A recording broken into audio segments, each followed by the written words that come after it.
There are moments that break an INFJ's trust long before anyone realizes something has shifted.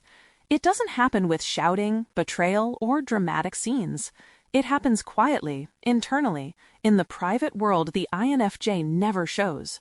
One subtle moment, one emotional imbalance, one truth ignored, and suddenly the bond begins to dissolve in silence. What most people never understand is that INFJ trust is not fragile. It is precise. It is built on emotional consistency, authenticity, and unspoken alignment.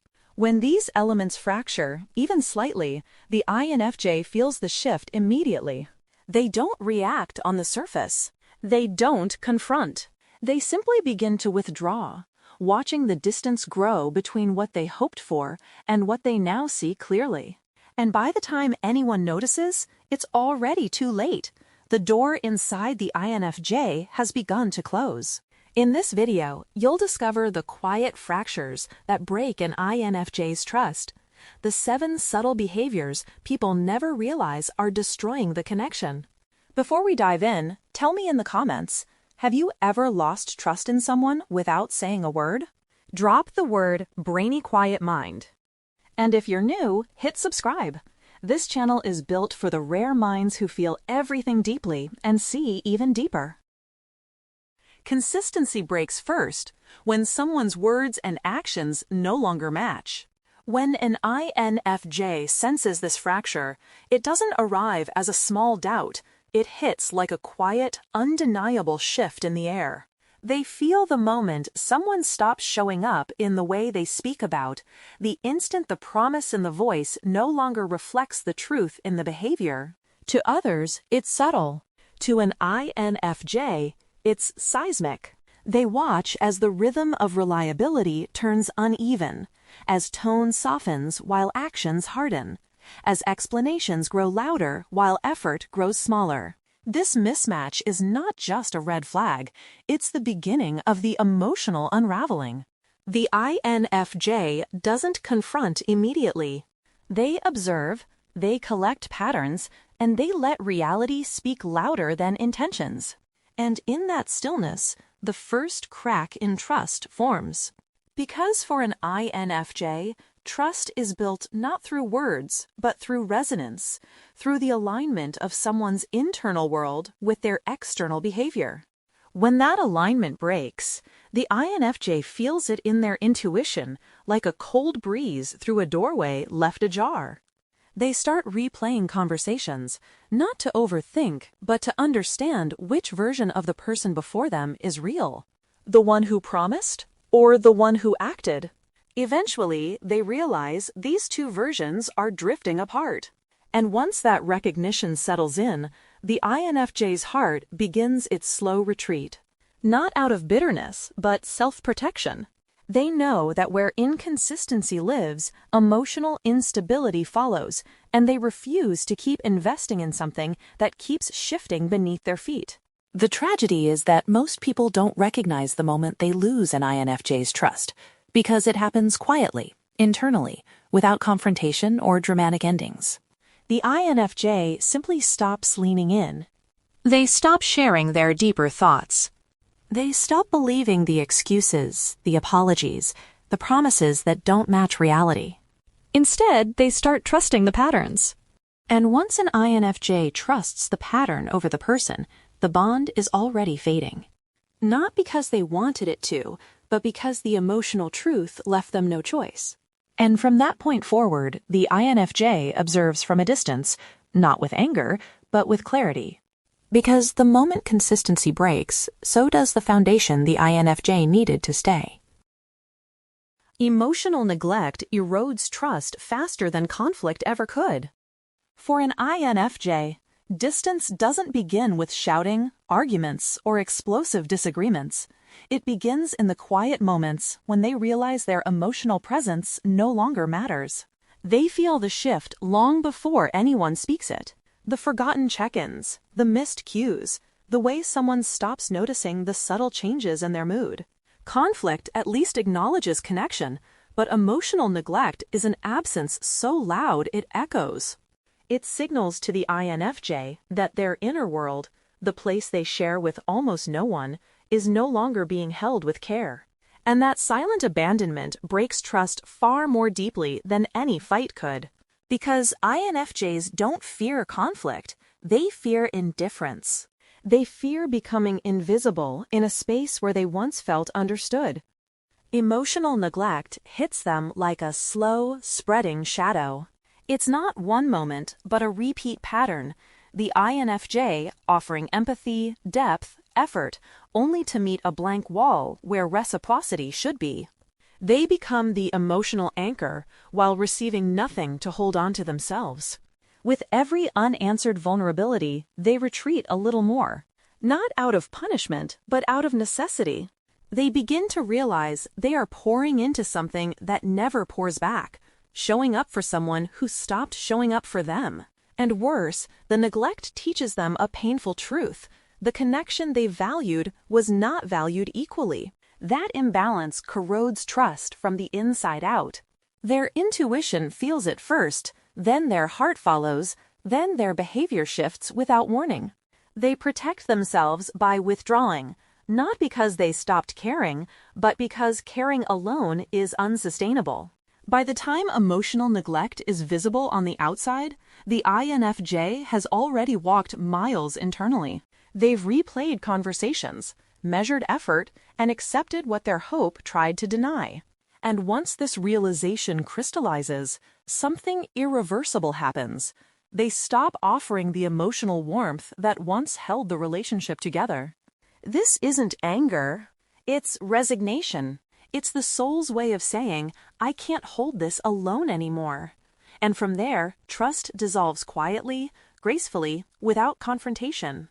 Because when an INFJ feels emotionally abandoned, they do not chase, demand, or beg for attention.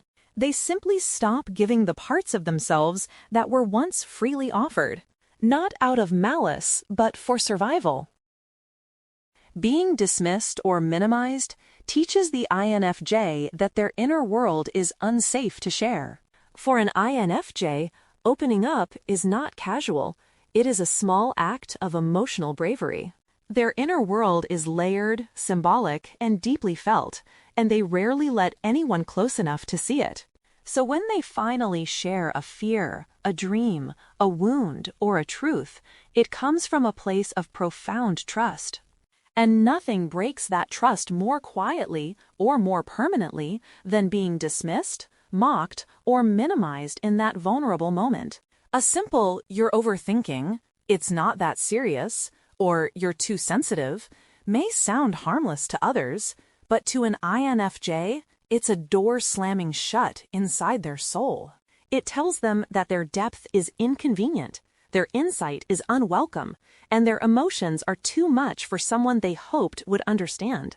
And once an INFJ feels unheard, something inside them changes. They stop speaking. Not because they have nothing left to say, but because they learned it's not safe to say it.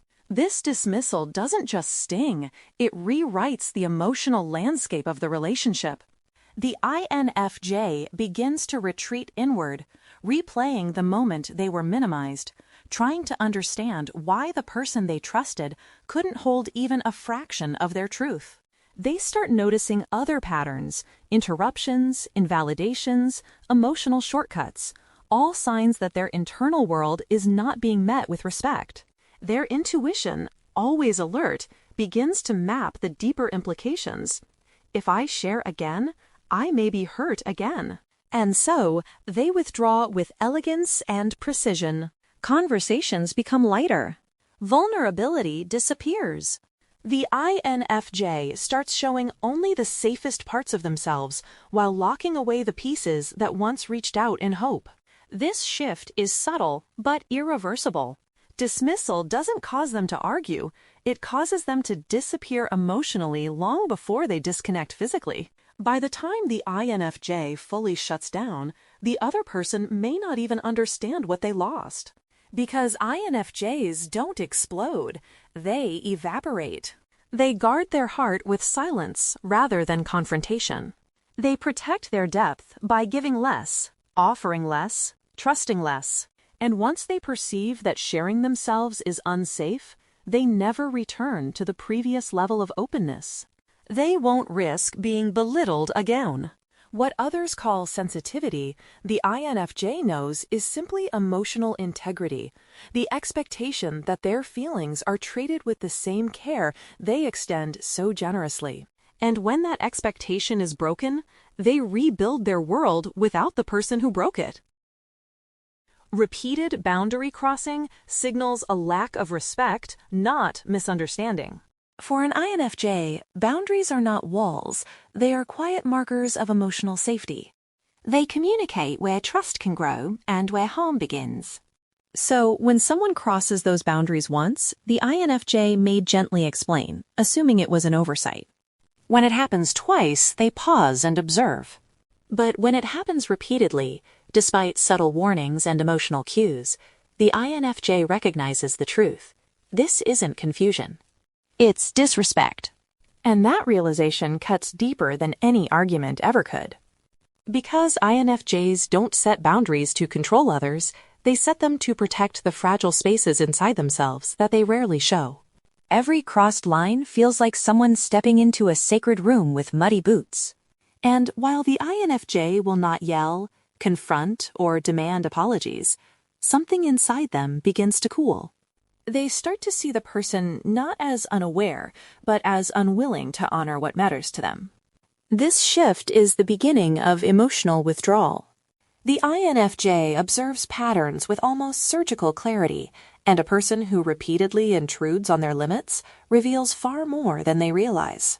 Suddenly, the INFJ sees every small act for what it truly is: disregard disguised as forgetfulness, entitlement masked as affection, intrusion framed as closeness.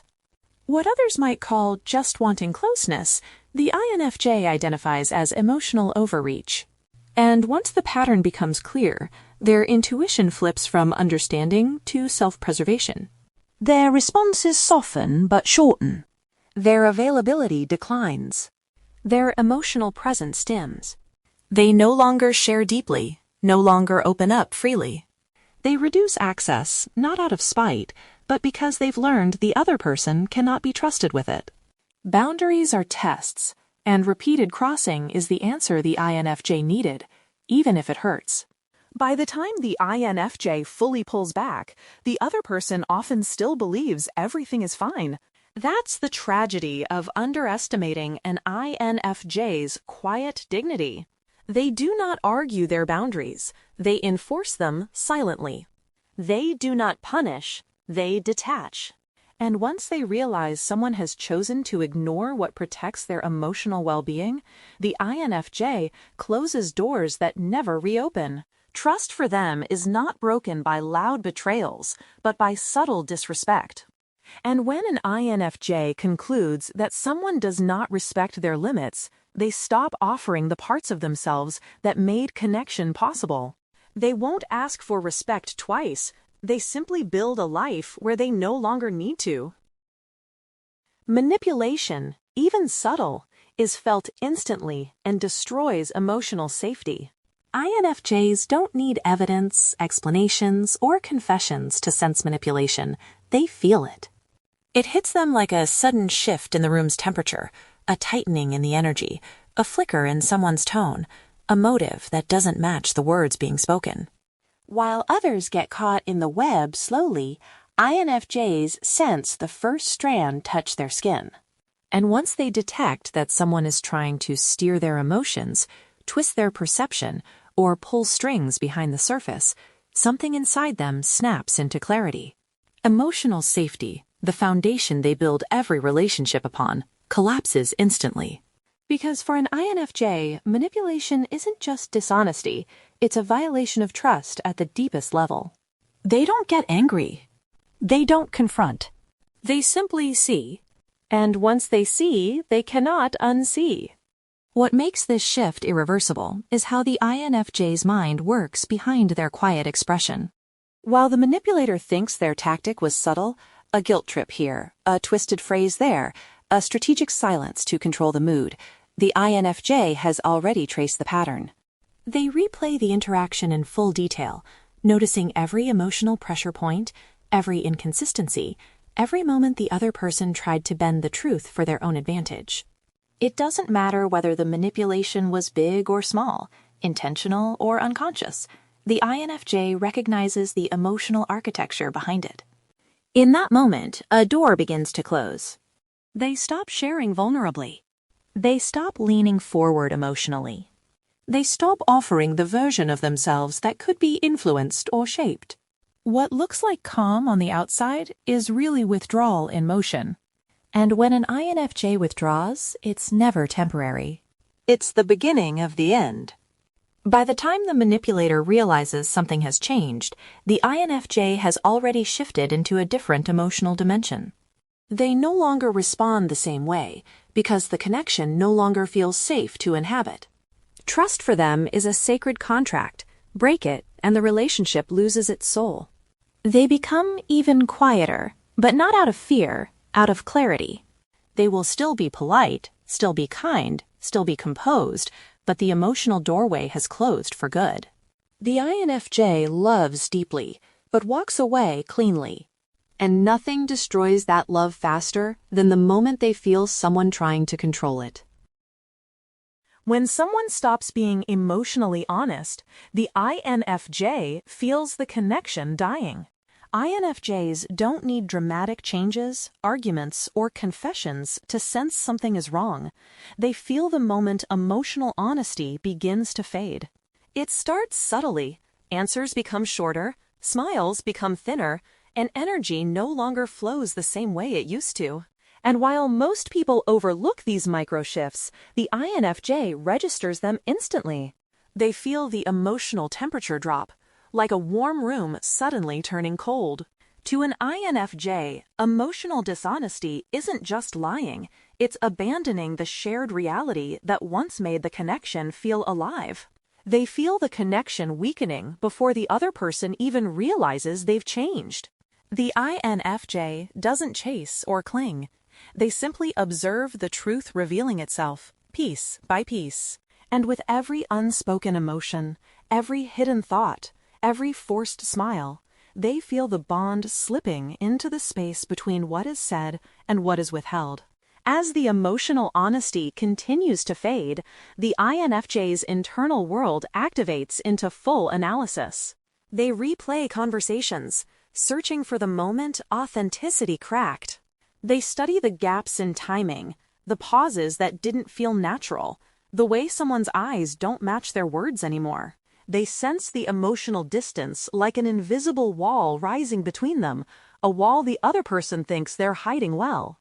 But INFJs don't operate on spoken language alone. They read the emotional landscape, and when that landscape becomes barren, they know something vital is dying. Their heart grieves quietly, even before the relationship ends. They don't ask, "Why aren't you being honest?" because they already know the deeper truth. If someone wanted to share, they would. If they wanted to stay connected, they wouldn't withdraw behind half-truths and emotional silence. And so the INFJ begins their own retreat, soft, slow, and deeply internal. By the time the emotional honesty has fully disappeared, the INFJ is no longer present in the same way. They stop opening up, not out of anger, but out of emotional necessity. They stop offering their depth because there's no longer a safe place for it to land. They stop hoping for alignment because they've accepted the disconnection long before anyone speaks it aloud. And once an INFJ accepts that emotional honesty has died, the relationship enters its final stage, quiet, inevitable, and irreversible. They don't slam the door. They simply walk away from a connection that has already ended in spirit. The heartbreak isn't leaving. It's realizing the honesty that once made the bond sacred was abandoned by the other person first. A lack of accountability shows the INFJ the relationship cannot evolve. INFJs don't need perfection, but they need truth, responsibility, and emotional maturity.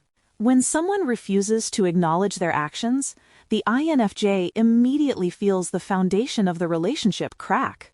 It's not the mistake that hurts them, It's the denial, the excuses, the deflection. Accountability is the oxygen of connection for an INFJ, and when it disappears, they feel the bond suffocating. They watch closely as blame gets shifted, as apologies become performative or absent, as growth is replaced with avoidance. In those moments, the INFJ sees the trajectory of the relationship with painful clarity. It cannot evolve because one person has chosen stagnation over self-awareness. And nothing drains an INFJ faster than a cycle where emotional truth is ignored rather than faced. When accountability is missing, the INFJ begins to retreat internally, not out of punishment, but out of emotional preservation. They analyze each interaction and see the same pattern replaying like an unchanging script. They notice how the other person dodges responsibility, rewrites events, or refuses to acknowledge the impact of their behavior. This lack of introspection tells the INFJ everything they need to know. The relationship is not a partnership, but a loop. A loop where the INFJ grows and the other person remains stuck. A loop where understanding flows only one way. The INFJ begins to carry the emotional weight alone, recognizing that no matter how much heart they pour into the connection, the other person won't meet them on the path of growth. That realization hurts more deeply than conflict ever could, because INFJs love with the hope of evolution, not repetition. Eventually, the absence of accountability becomes a silent confirmation to the INFJ that the relationship has reached its limit. They cannot build a future with someone who refuses to take responsibility for the past. They cannot expand emotionally with someone who remains emotionally still. So the INFJ withdraws, slowly but decisively, choosing truth over attachment. They stop explaining, stop hoping, stop offering emotional labor to someone unwilling to meet them halfway. And in that quiet withdrawal, the relationship reaches its natural end, not through anger, but through the INFJ's clarity that without accountability, growth is impossible. For them, evolution is love, and anything that refuses to grow is already gone. At the end of the day, what breaks an INFJ isn't conflict, chaos, or even pain. It's the slow realization that trust can't survive where accountability refuses to exist. When they walk away, it's not anger. It's alignment. It's choosing emotional truth over emotional repetition. And once an INFJ sees that a relationship cannot evolve, they release it quietly and permanently. If this resonated with you, take a moment to reflect. Which of these trust breakers have you felt the most in your own life? Drop the word clarity in the comments so I know you're here with me. Before you go, make sure to subscribe to Brainy Quiet Mind. More deep psychological insights about INFJs, Sigma INFJs, and the inner world no one talks about are coming. Your support keeps the channel growing, and your voice in the comments shapes the next videos.